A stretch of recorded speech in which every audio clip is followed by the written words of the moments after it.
staffs, right? If y'all come into the store, I'm probably not going to be there. They think I should be there. You're like, where's Aisha? And the staff's like, I'm sorry, she's not here. Well, when's she gonna be here? They're like, I'm coming back to buy my stuff. You don't go into Macy's demanding to see the CEO, right? So we have to begin to treat our Black-owned businesses the same way, right? Like, most of the time, I'm not there.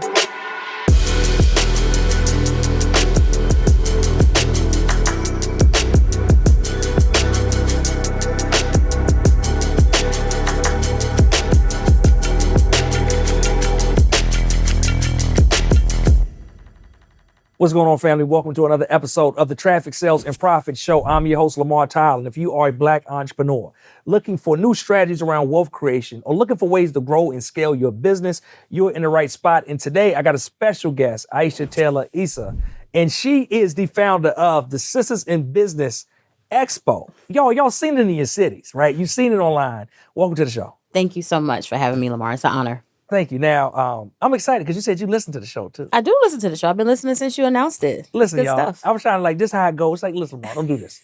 I watch the show, bro. Don't do this. All right. So you built an amazing movement across the country focused on women, right, that are in business. Tell me, how did all of this come about? So it really started back in 2017. Kind of got this itch, this urge. There was a lot of talk happening about women of color being the largest and fastest growing demographic of entrepreneurs. American Express had put out this big article and everybody was reposting it and sharing it. And but then when you dug a little deeper, you learned, okay, we're starting all these businesses, but these businesses are not making a whole lot of money.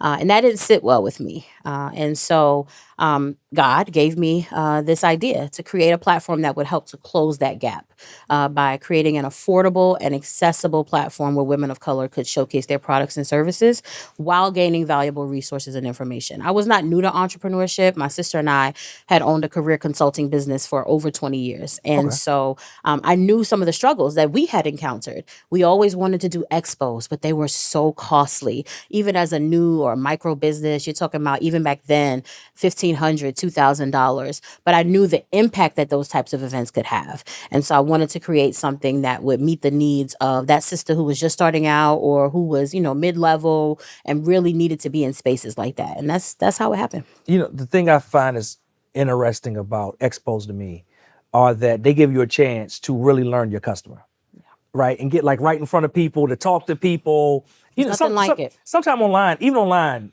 you don't know. It's hard to find out. It's not impossible. Hard to find out why people don't buy your stuff. Mm-hmm. They on your site, they off your site. When somebody come to that table and they like, I'll be back. Right.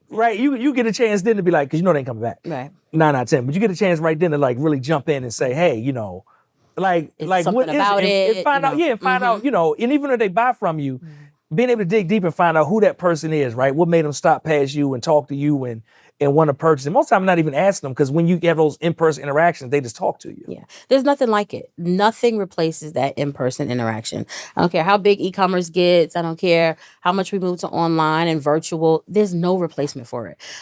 You get those types of interactions. You're being in the room with thousands of people who are like-minded, who have the same goals, who have the same interests, or who are your ideal customer. And so that's one of the things that we've also been big on promoting is how important vending still is, right? It's become a lost art. And some people, I think, have shied away from it.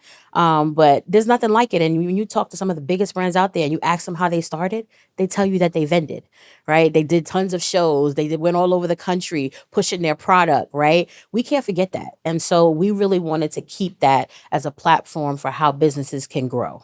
Okay, that's good. I'm gonna come back to you in a minute to ask you some tips for vending. Yeah. Because you probably are the expert. I got you. You just seen the good, the bad, and the ugly. So we're coming back in a second. Oh, not yet. We're coming back. I know you got some nuggets, but not yet. All right, so you said, I want to focus on this. It's the fastest growing demographic. How did you start out? What was the first steps? $500. At the time I was working full-time, city government, in ministry, making good money.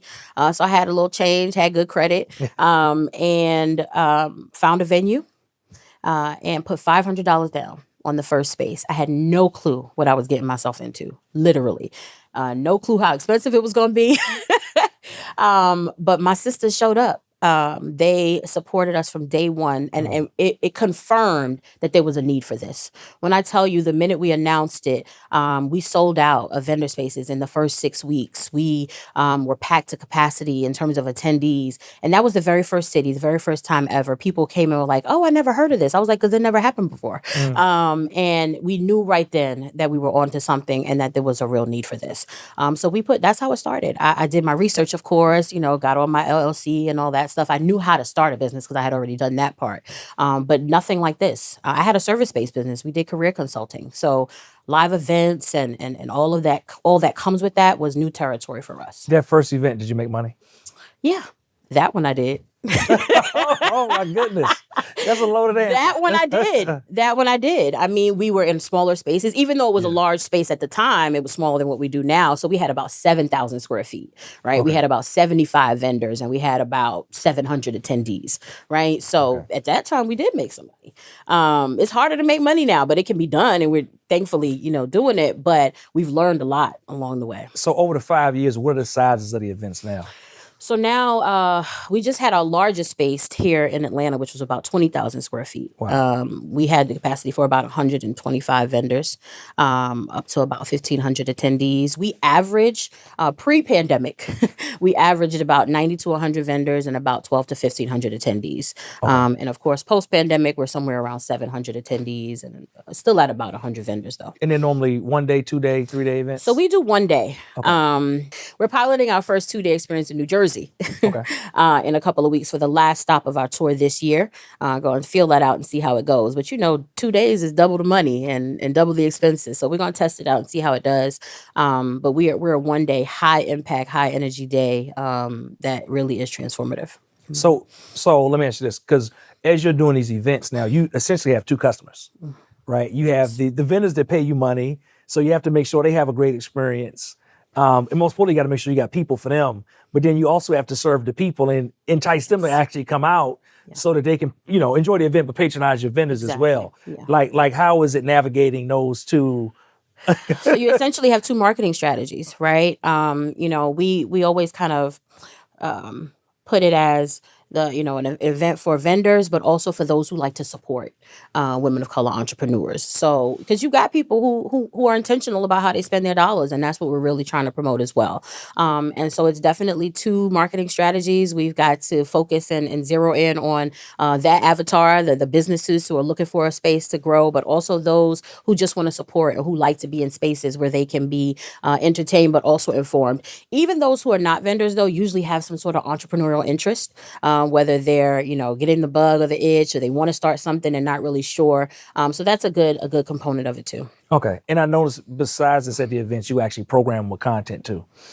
And is that for like a lot of content for the women that are coming out, like I said, that have that entrepreneurial itch? So we are intentional in a lot of ways at our event. One way that we're intentional is that everything happens in the same room.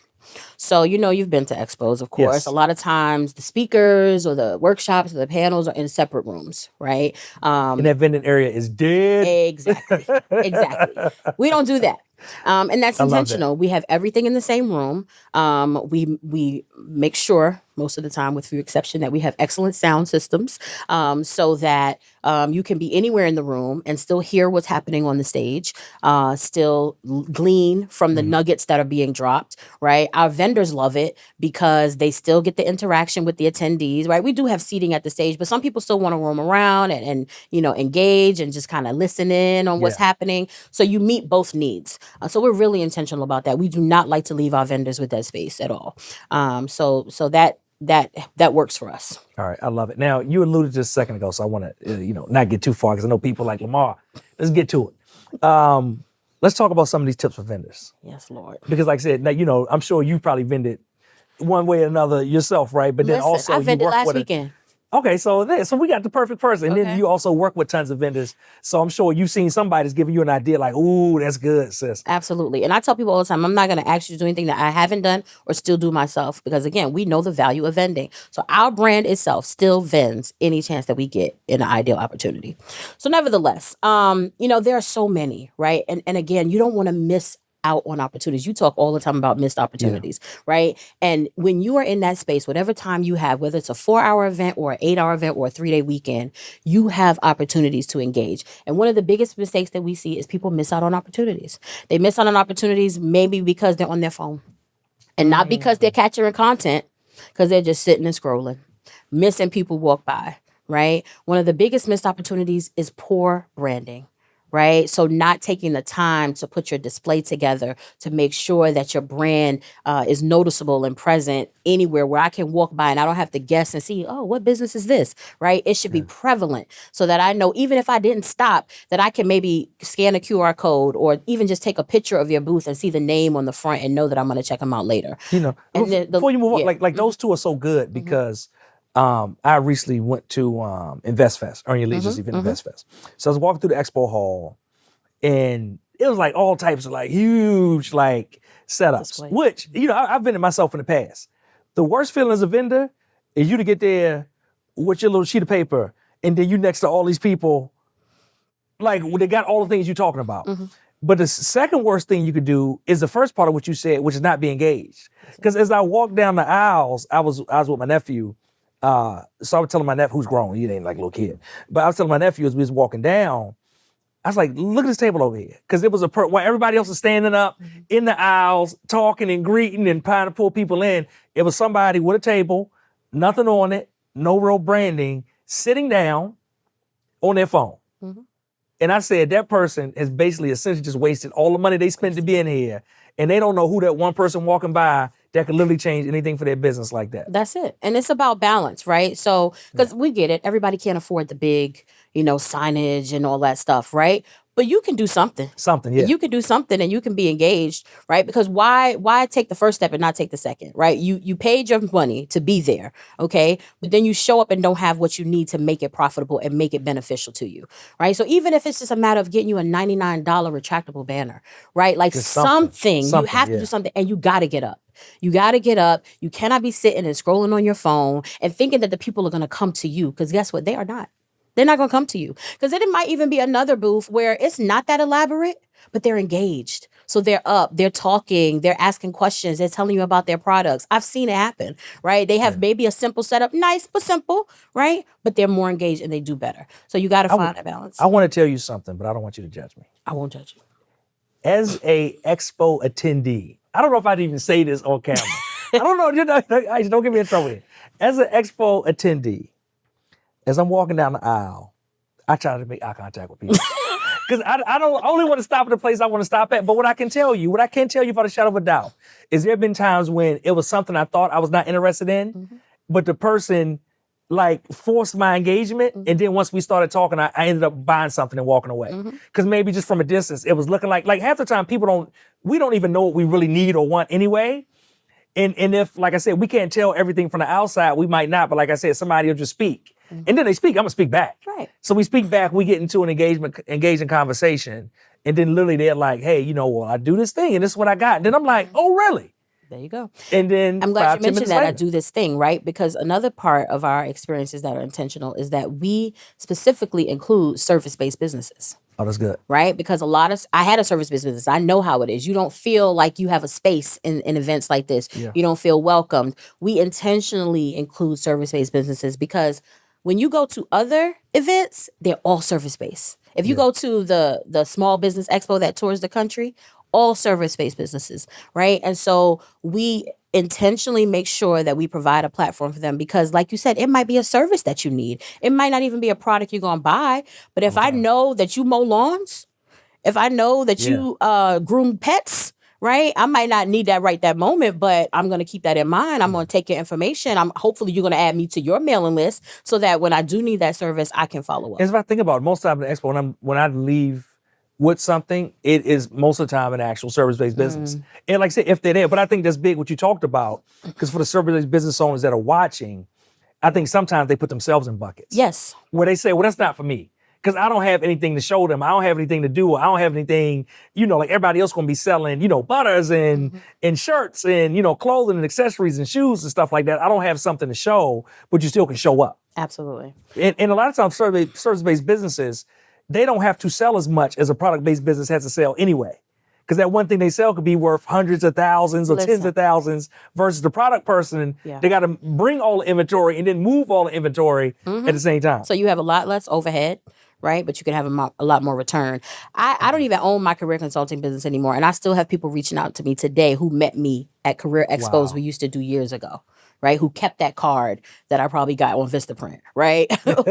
who remember that they met me at that event and they need a resume, right? So the long-term effects, and that's what we try to get our sisters to understand too, right? Like if you go to an expo and your only intention is to make back what you spent for that expo, you wasting your time.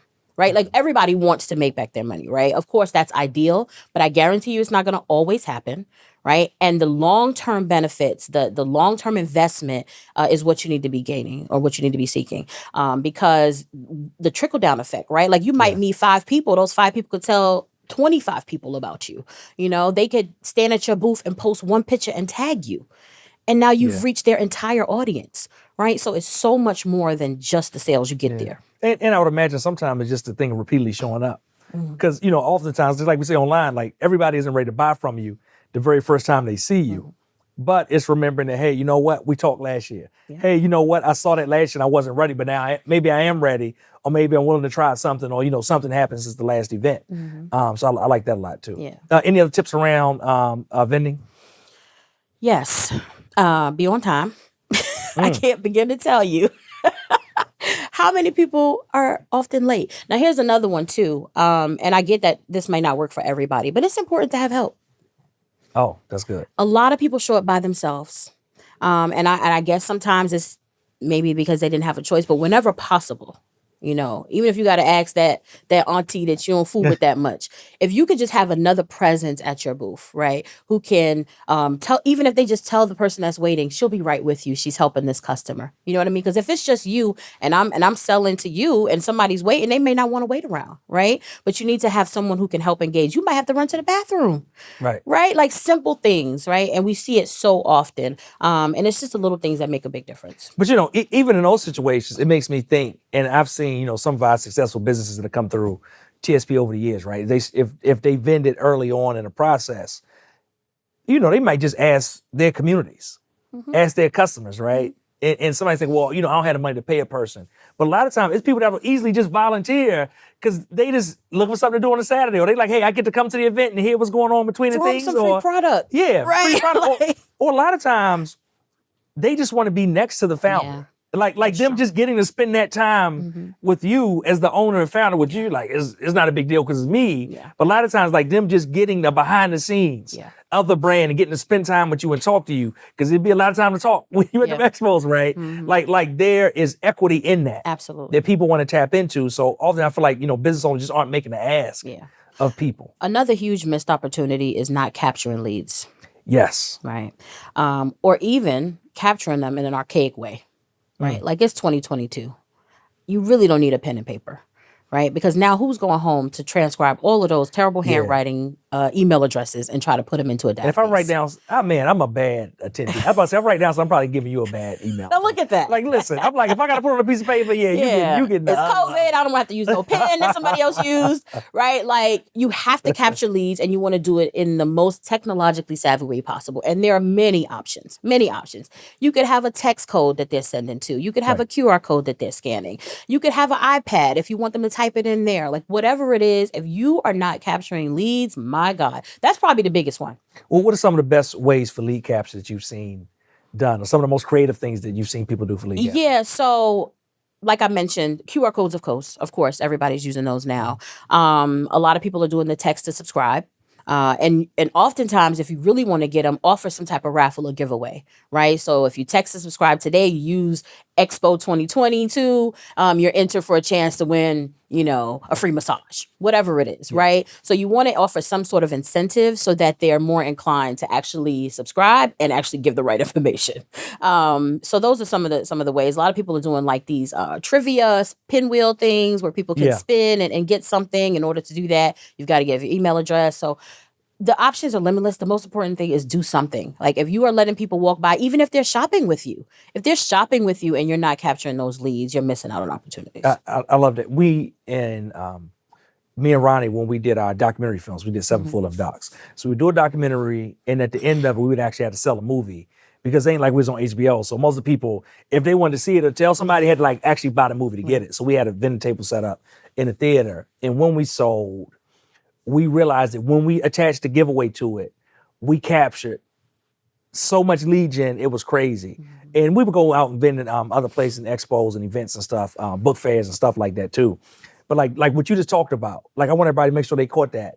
Because it wasn't just like, hey, like nobody want to give you their email, just give you their email. Right. Like every now and then you might find somebody like, oh, this brand looks amazing, here go my stuff. But 9 out of 10 people, ain't nobody out in the street saying, I'm looking for 1 or 2 more people to get my email address to. Right. So you can land in my inbox.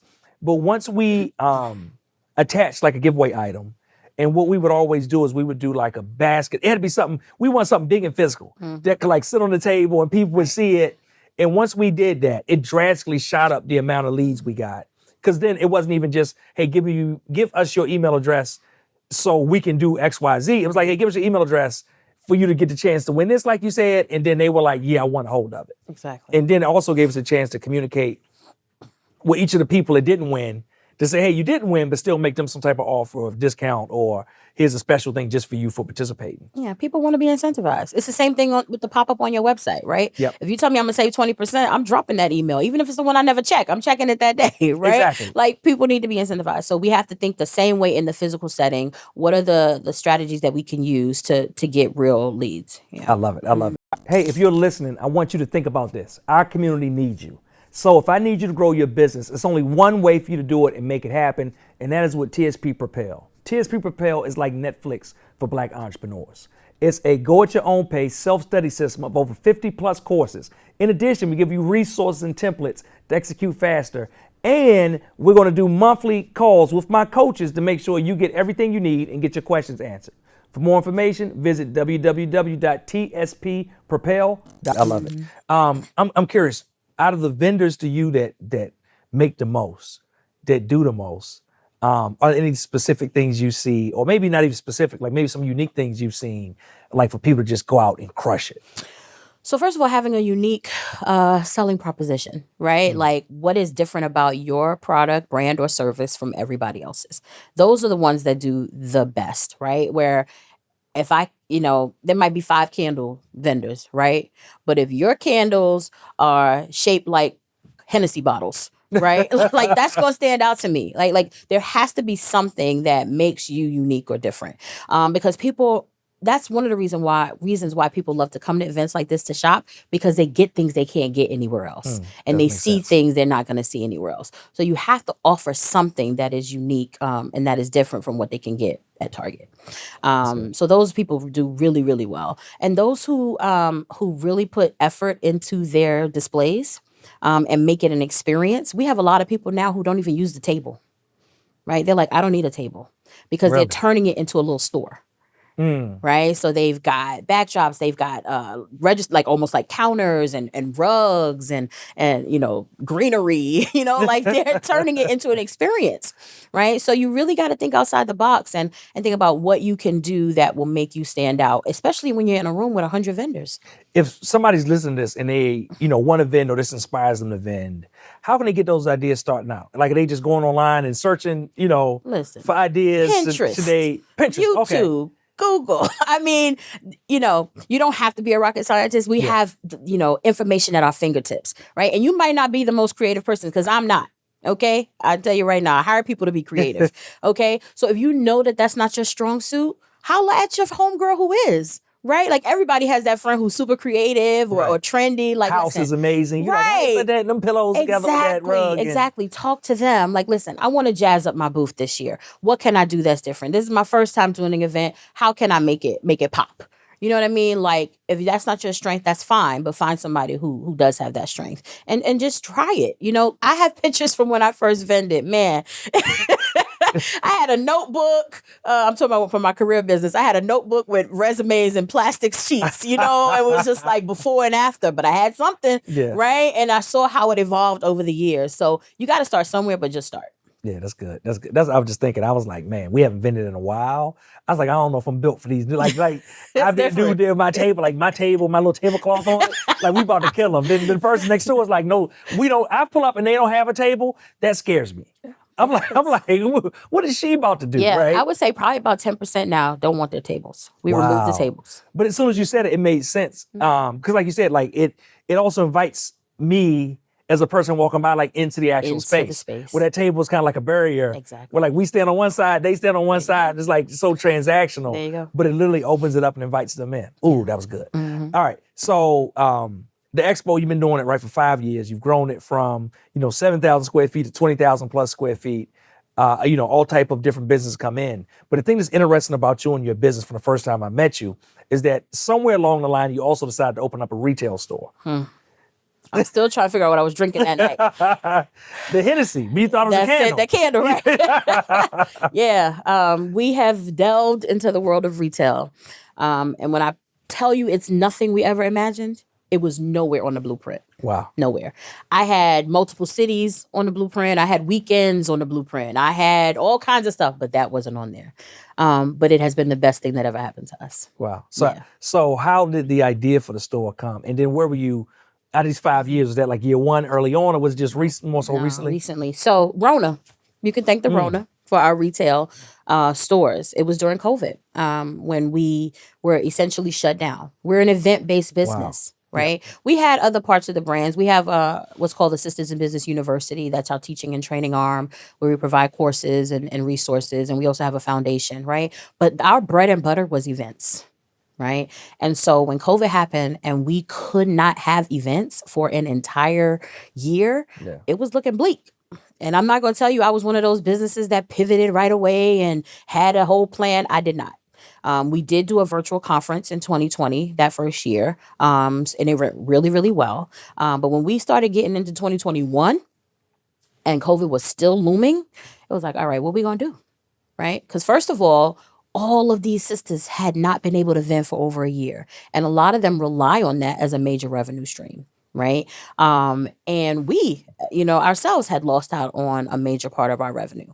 And so at the time I was in New Jersey, and y'all never closed down here in Atlanta. Y'all was wide open the whole time, but Jersey was real strict. New Jersey was real strict. We were on lockdown for a long time, and one of the first things that started to open back up was the malls. So even when like restaurants and bars and stuff were not open, the malls were open. So one day in January of 2021, the mall was open. I was like, you know what? I'm gonna go outside. I ain't been outside in a long time. Went to the mall. It was packed. Wow. A light bulb went off. I was like, this is where we need to be. And the rest is history. To be very honest, I, did my research, did my due diligence, reached out to a couple of mall properties, heard back from a few immediately. I sent those emails Sunday night at 9 p.m., Monday morning at 9 a.m. My phone was ringing. Wow. Right. So it was prime time for small businesses to get into malls. Because if you had tried that 3 years ago, it would have been really difficult. Maybe not impossible, but really difficult and really expensive. Yeah.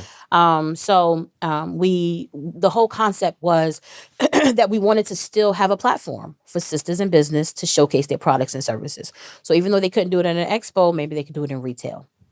We have a two-prong model where they can be a consignment vendor where we sell their products every single day of the week, or a weekend vendor where they pop up and vend themselves. And so we opened our first store April of 2021. So that was 4 years after we started the brand. And where's that one at? It's in New Jersey. Okay. It's in New Jersey at the Mills at Jersey Gardens in Elizabeth, New Jersey. Our first space was about 5,000 square feet. Beautiful, beautiful. It has really changed the trajectory of our brand. We have 10x'd since moving into retail. Now, I will also tell you it has been the hardest I've ever had to work in my life. Okay. Why's that? What parts of the journey did your preparation not prepare you for? Staff. So people be peopling. Listen, and the money that goes along with that. Yes, like it's expensive. Your biggest expense, baby. 9 times out of 10. When before I had all contractors. And it was cool. That's easy money. There's no taxes associated with that. I immediately went from about maybe 5-6 contractors to 10 W-2 employees. in a matter of weeks. Mm. That was a big shift for us. Rent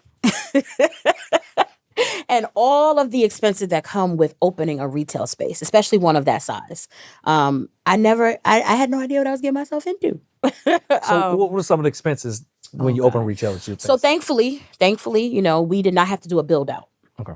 We were essentially went into a turnkey space, did a little bit of touch ups here and there. Okay. So we did save a lot on that end, but everything I view retail so differently now. Oh, and actually, for the people not listening, can we talk about what Yes. a turnkey space is? Oh, turnkey just meaning we literally got the keys and were able to go in. We didn't have to do any construction to the space. Okay, perfect. Right. So when we got there, though, the space was empty. Right. And so literally now I was saying I go into retail now and I look at everything differently because everything costs money.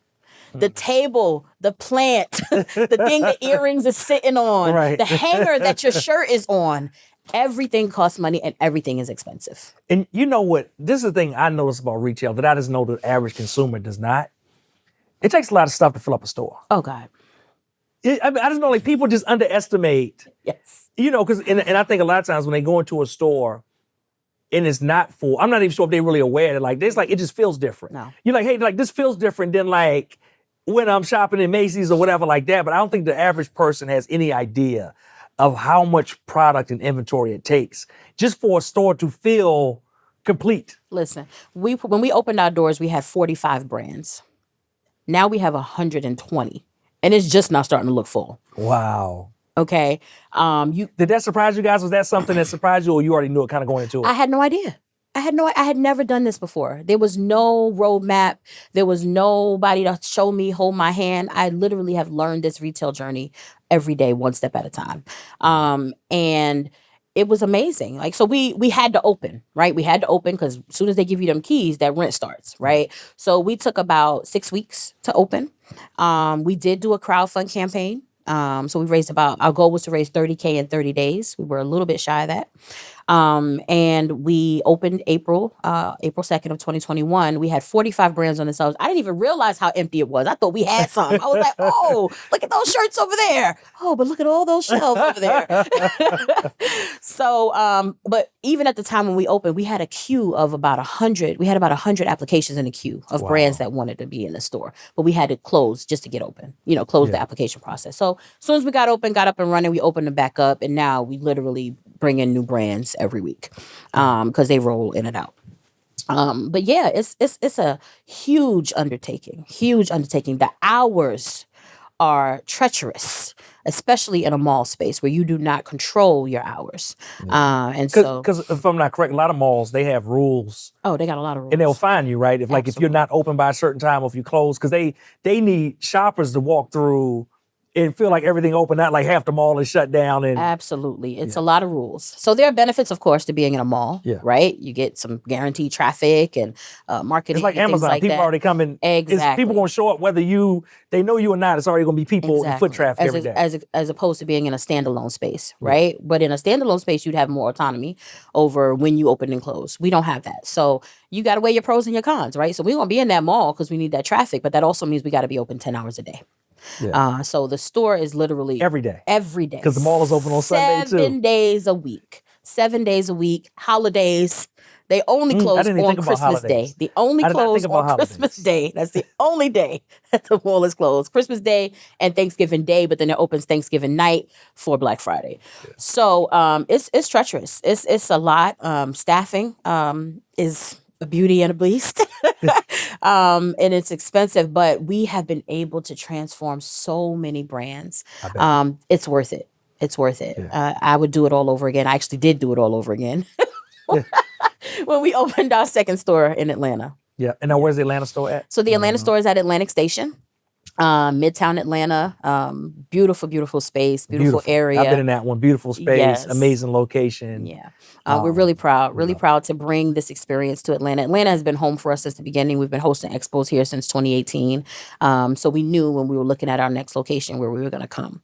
And we were fortunate to get the space that we have at Atlantic Station. So, it's, the testimonies that we hear from the sisters is what keeps me going, what keeps us going, right? Because we have sisters who say, oh, I've been able to make 10 times what I was making before Wow. getting in your store. And it's still something, you could sell tons of stuff online. It's still something about being in a physical store that's still exciting. Like when I was in your store, I'll like see somebody I know and I'm like taking pictures of the product and text it to them. They probably like, dude, I know I'm there. Right. But it's still, No, but they love that. People do it even all as a the time. consumer, it feels special to me, right? people do it all the time. I was at a black-owned bookstore in DC recently, and I was like just stumbled across some of my friends' books. And I was in there again, like taking pictures and stuff. And so it's still something about absolutely being physically, in a store. yeah, like being in a store is special. And that's the thing, right? Like I think e-commerce, and again, no knocking e-commerce, we love it, right? But e-commerce has taken that away, to a degree from a lot of the goals and hopes and dreams. Because now it's just like, how much can I sell online? Yeah. Right? As opposed to how much can I sell in a store? Can I get in a store? Yeah. Right? And most people, when they think about stores, they think about the big box, Target and,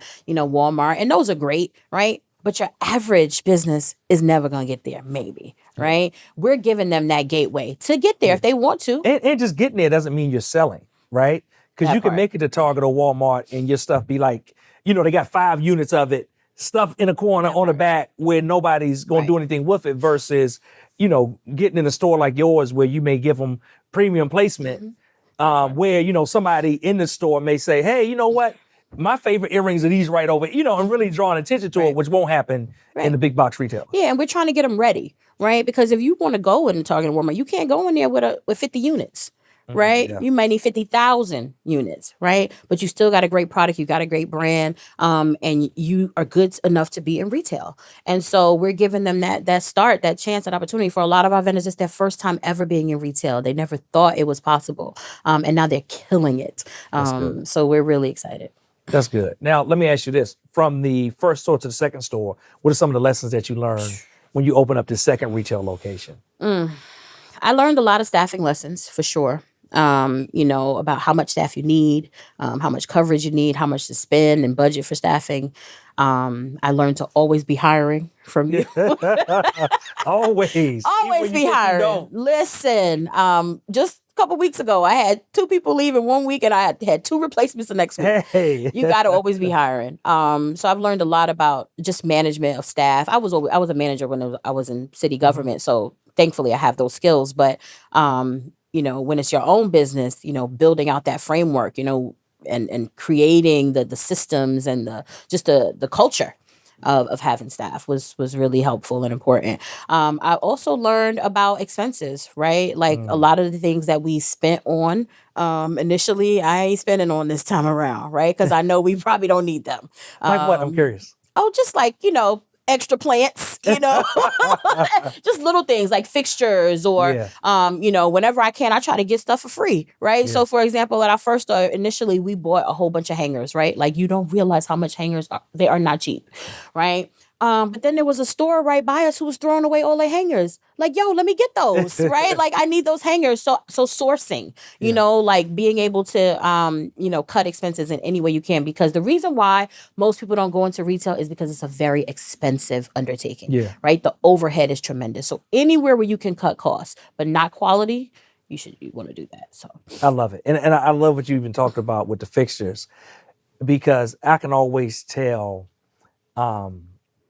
small business, black-owned business retail, I love them, but like the inside of them stores be immaculate. Mm-hmm. It'd be like, the chairs ain't regular chairs, they like thrones, right. You know what I'm saying? Right. Like crown molded around the top, like all these extra fixtures. Flowers and plants. Yeah. And the customer ain't really caring about none of that stuff, right? And when I go into a lot of other stores from other communities, it ain't none of that. Mm-mm. Because all that same money, what they throw it into is inventory. Mm-hmm. And it's like, we have these immaculate stores that don't have enough inventory.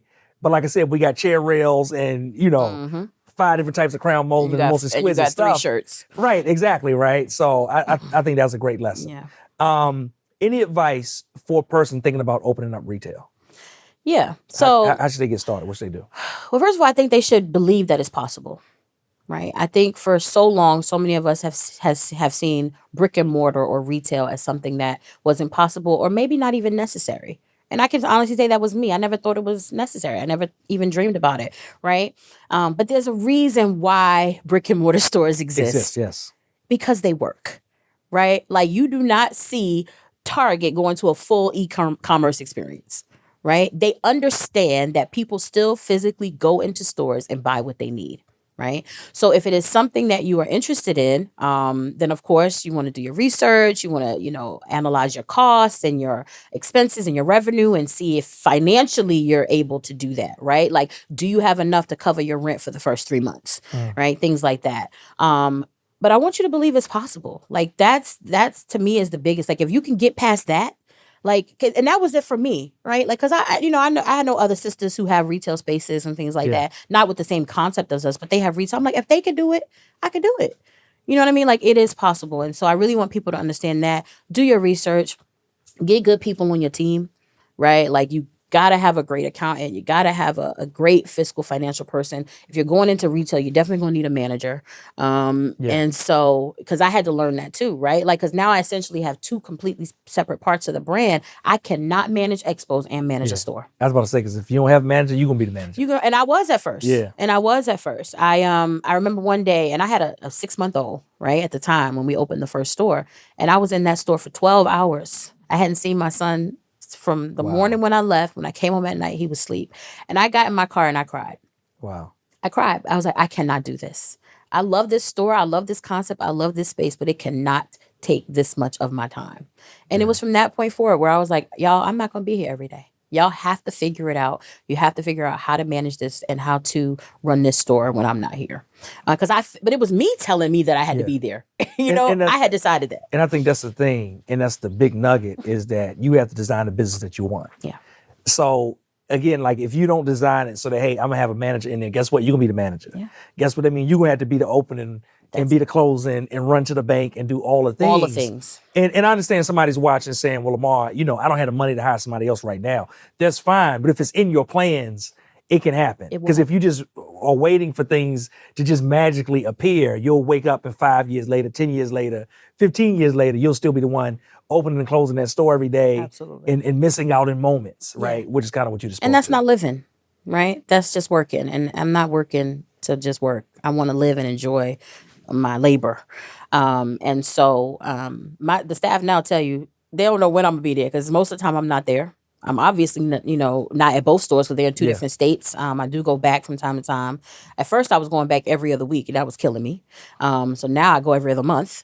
Right. And so you have to create those boundaries and trust people. That was a big part for me, too, because especially now when you get into retail, you're dealing with money. You hear so many horror stories and it's like, who can I trust? You know what I mean? But you don't know you can't trust them until you can't trust them. Right. Yeah. You put your parameters in place and your security measures in place so that you have checks and balances and you know when something is missing. But you have to trust people. You got to turn over those keys. You got to let people take cash.